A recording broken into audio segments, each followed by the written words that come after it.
असं होत असतं आणि ते स्वीकारलं पाहिजे. खास करून 111 नंबरचा वॉर्डमधून धनंजय पिसाळ हे तिथून इच्छुक होते त्यांच्या नाही, आता आमच्या सुद्धा अनेक जागा व्यक्तिगत मी काही म्हणत नाही. आता आम्ही ज्या मनसेला जागा दिल्या त्या आमच्या सिटिंग जागा बऱ्याचशा आहेत, किंवा शरद पवार साहेबांच्या पक्षाला आम्ही जागा दिल्या त्या आमच्या सिटिंग जागा आहेत. तिथे आमचे लोक नाराज झाले आहेत ना. व्यक्तिगत कशा करता बोलताय तुम्ही? आमच्याही लोकांमध्ये तिथे अस्वस्थता आहे ना. त्यांची संधी गेली ना. पण आघाडीमध्ये आणि युतीमध्ये ह्या गोष्टी पाहायच्या नसतात. कारण ही आघाडी आणि युती जी आहे ही एका विशिष्ट हेतूने झालेली असते. मग मुंबईचा विषय आहे, महाराष्ट्राचा विषय आहे, भाजपच्या पराभवाचा विषय आहे. भविष्यामध्ये जेव्हा सत्ता येईल तेव्हा अनेक पदं उपलब्ध होतात. त्याच्यामध्ये या सर्व ज्यांच्यावर अन्याय झाला त्या कार्यकर्त्यांना सामावून घेतलं जाईल, ही आमच्या सगळ्यांची भूमिका आहे.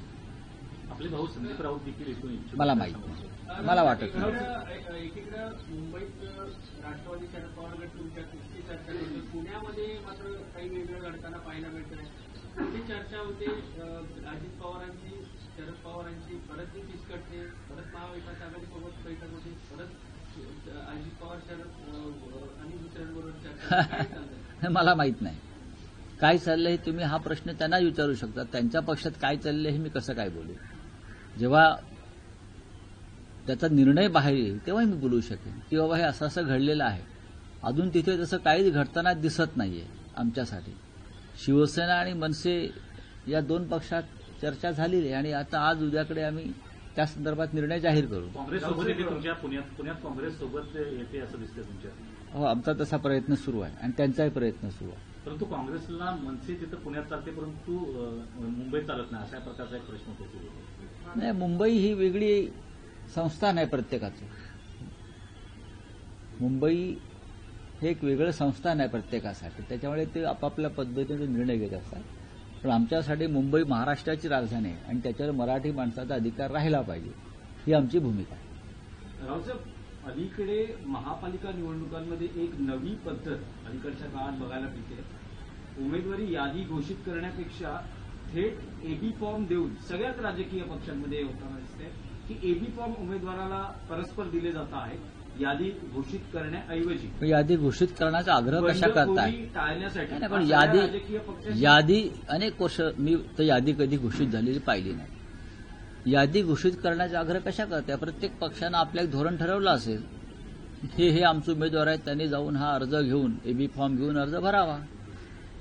त्यानुसार उमेदवारांच्या बैठका घेतल्या जातात संभाव्य आणि त्यांना तशा सूचना दिल्या जातात आणि अर्ज भरल्यावर त्यांची नावं तुम्ही प्रसिद्ध करता सगळे. तीच पद्धत आहे. निवडणुकीमध्ये असं दिसतंय की अभूतपूर्व बंडाळीला सगळ्याच राजकीय पक्षांना सामोरं जावं. प्रत्येक निवडणुकामध्ये अलीकडच्या काळामध्ये भारतीय जनता पक्ष सत्तेत आल्यापासून या बंडाळ्या वाढलेल्या आहेत. मंडळांना उत्तेजन दिलं जातं. पूर्वी निवडणुकीच्या रिंगणामध्ये मोजके पक्ष होते. आता 2 शिवसेना, 2 राष्ट्रवादी काँग्रेस आहेत ना. पर्याय उपलब्ध आहेत. असंतुष्टांना पर्याय उपलब्ध आहेत आणि मग त्यात पैशाचा वापर करून लोक विकत घेतले जातात. त्यातून बंडाळ्या होतात. बंडाळांना उत्तेजन दिलं जातं.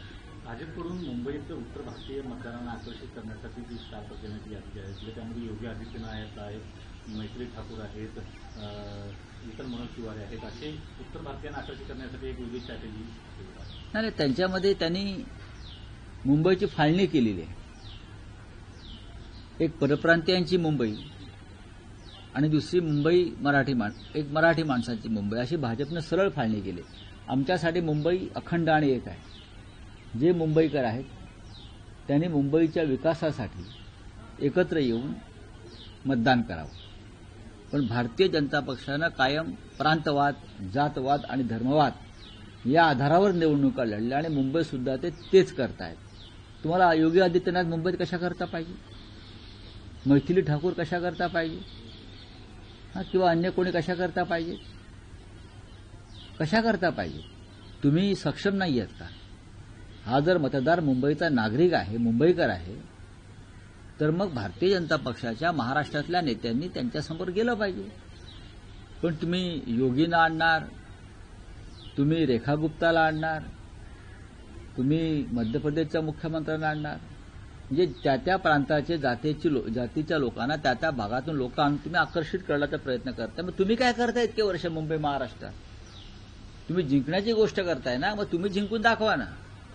राऊत साहेब, छत्रपती संभाजीनगरमध्ये रशीद मामूनचा जो प्रवेश आहे तो वादग्रस्त बनताना आपल्याला पाहायला मिळतोय. कारण स्वतः चंद्रकांत खैरेंचा विरोध आहे आणि देवेंद्र फडणवीसांची प्रतिक्रिया आलेली आहे की हिंदू हृदय सम्राट बाळासाहेबांच्या सुपुत्राकडून मतांसाठी लांबून चालन केलं जात आहे अशी टीका फडणवीसांची. आणि त्यांचं असं म्हणणं आहे की ठाकरेंना विशिष्ट लोकांचे जोडे चाटायचे आहे. जसे तुम्ही अजित पवारांचे चाटताय, अशोक चव्हाणांचे चाटताय, सर्व भ्रष्टाचारांचे चाटताय निवडणुका जिंकण्यासाठी. हे काय आहे? रशीद मामू वगैरे विषय सोडून द्या. निवडणुका जिंकण्यासाठी तुम्ही सुद्धा या देशातल्या सर्वोत्तम भ्रष्टाचारांचे जोडे चाटताच आहात ना. ज्यांना नरेंद्र मोदींनी भ्रष्टाचारी ठरवलं असे अजितदादा पवार, अशोकराव चव्हाण यांचे जोडे कोण चाटतंय? कशा करता चाटताय? मग हे सगळे एकाच माळ्यातले मणी आहेत.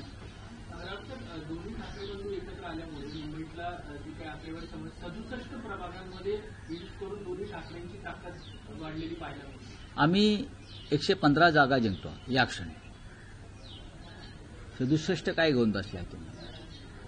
जो बहुमताला जो एक आकडा लागतो या क्षणी मनसे, महाराष्ट्र नवनिर्माण सेना आणि शिवसेना हे शतक पार करतायत. 117 ते 120 पर्यंत जागा आम्ही जिंकतो. हा आत्मविश्वास आम्हाला आहे आणि मतदारांना सुद्धा आमच्या आहे. राऊत साहेब, ठाण्यामध्ये शिवसेना मनसे काय स्थिती असेल?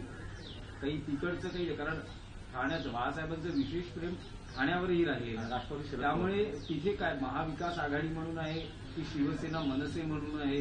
काय नेमकं घडतंय? शिवसेना मनसे नक्कीच आहे, पण आमच्या लोकांनी राष्ट्रवादी काँग्रेसचीही चर्चा केलेली आहे, पण माझ्याकडे त्याविषयी फार माहिती नाहीये. पण शिवसेना आणि मनसेमध्ये जागा वाटप पूर्ण झालेलं आहे.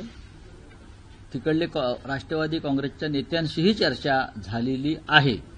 खास करून जितेंद्र आव्हाड यांच्याबरोबर सुरुवातीलाच बैठका झालेल्या आहेत. त्या संदर्भात तुम्हाला संध्याकाळपर्यंत निकाल मिळेल. शक्यता आहे की महायुतीत तिथे भाजप स्वबळावर लढण्याची शक्यता आहे. स्थानिक आमदार म्हणतात की आजपर्यंतचं अल्टिमेटम आहे, जर आज नाही झालं तर स्वबळावर लढू. हे सगळं घडत असताना ठाण्यात नमो ठाणे असेही बॅनर लागले. नमो ठाणे, नमो भारत, नमो आणि वेगळी, आणि श्रीकांत शिंदे तर वेगळ्या सभा घेत आहेत स्वतंत्र. नाही, ठीक आहे. अल्टिमेटम वगैरे असा काही नसतो. ठाण्याचं महत्व वेगळं आहे यावेळेला. भारतीय जनता पक्षाला ठाण्यामध्ये एकनाथ शिंदेंचा पराभव करायचा, एवढंच मला माहिती आहे. एवढंच मला माहिती. आणि त्या दृष्टीनं भारतीय जनता पक्षानं तयारी सुरू केलेली आहे.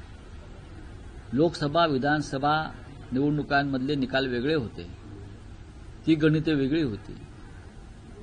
भारतीय जनता पक्ष आणि शिवसेना मनसे युती यांच्यामध्येच लढाई होईल, फाईट होईल. चला, थँक्यू. शिवसेना भवनासमोर उत्तर भारतीय बटोके तो कटोके अशा प्रकारचे बोर्ड लागलेले पाहायला मिळतात. काय नॅरेटिव्ह? हे भारतीय जनता पक्षाचे धंदे आहेत बरं का. कोणी निंदा, कोणी वंदा, माझं नाव धंदा, बरं, तसं त्यांचं चालू आहे. ते काय सुधारणार नाहीत. भारतीय जनता पक्षाचे लोक अजिबात सुधारणार नाहीत. त्यांच्यासाठी कुणी बलात्कारी, भ्रष्टाचारी ही त्यांची ताकद आहे. आणि त्यांच्या पक्षात असे सगळे लोक घेऊन हे अशा प्रकारचे धंदे करतात. चले, खुश आहे.